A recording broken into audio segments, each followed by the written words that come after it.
Hey guys, welcome. So in this video, I'm going to show you how you can change time in XM app. So let's get straight into it. Now, first what you need to do, open up one.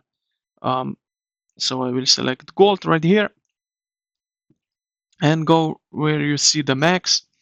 Next to it, you will see this full screen. So it opens up basically the team trading view.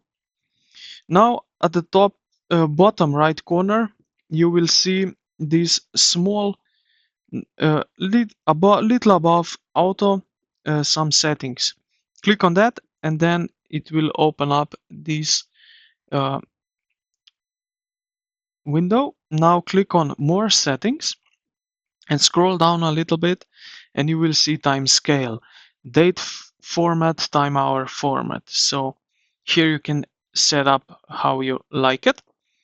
Now you have other options. At the top right corner, you will see uh, the same button like below, and right here you have settings,